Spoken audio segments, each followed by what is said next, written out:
அரியலூர் மாவட்டம் அரியலூர் வட்டம் திருமழப்பாடி அருள்மிகு சுந்தராம்பிகை உடனாய அருள்மிகு வைத்தியநாத சுவாமி திருக்கோவில் திருநந்தியம் பெருமான் திருக்கல்யாண வைபவம். மங்கள மேளங்கள் முழங்க திருவையாற்றிலிருந்து பொற்பல்லக்கில் ஆரோகணித்து திருநெய்தானம், கடுவெளி, வைத்தியநாதன்பேட்டை வழியாக கொள்ளிடம் ஆற்றை கடந்து திருமழப்பாடிக்கு எழுந்தருளிய ஐயாரப்பரையும் அறம் வளர்த்த நாயகியையும் நந்தீசனையும் எதிர்கொண்டு அழைத்தனர்.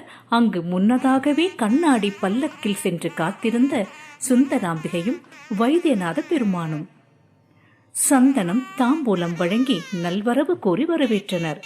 அனைத்தையும் முன்பே உணர்ந்திருந்த வியாக்கிரபாத முனிவர் அனைவரையும் அன்புடன் வரவேற்று இன்முகத்துடன் உபசரித்தார்.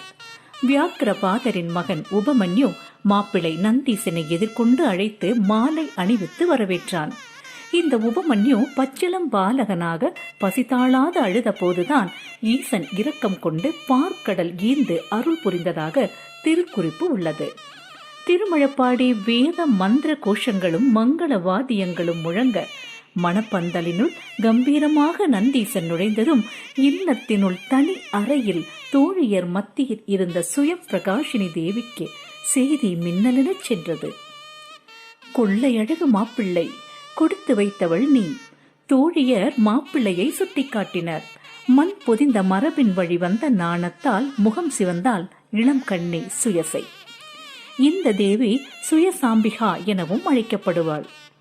மணப்பந்தலில் குழுமியிருந்த அனைவரது முகங்களிலும் ஆனந்த பரவசம். என்ன அழகு மாப்பிள்ளை முகத்தில்! இப்படி ஒரு தேஜஸை இதுவரை எங்கும் கண்டதில்லையே என்று ஒவ்வொருவரும் வியப்பு எய்தினர். அந்த அளவில் மங்கள நிகழ்வுகள் தொடங்கின.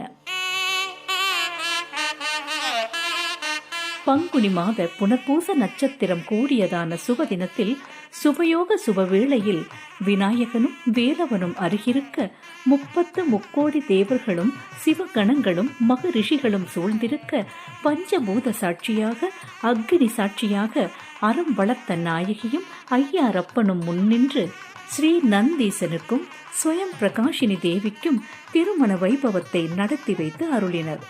சகல தேவதா மூர்த்திகளும் நல்லாசி வழங்கி மகிழ்ந்தனர். அஷ்ட மங்களங்கள் புரிந்தன. 8 திக்கிலும் மங்கள வாத்தியங்கள் முழங்கின. பூமாரி பொழிந்து அனைவரும் மகிழ்ந்தனர். இந்த ஆனந்த வைபவம் மனிதரும் தேவரும் மாய முனிவரும் மற்றும் அகிலத்தில் உள்ள அனைத்து ஜீவராசிகளும்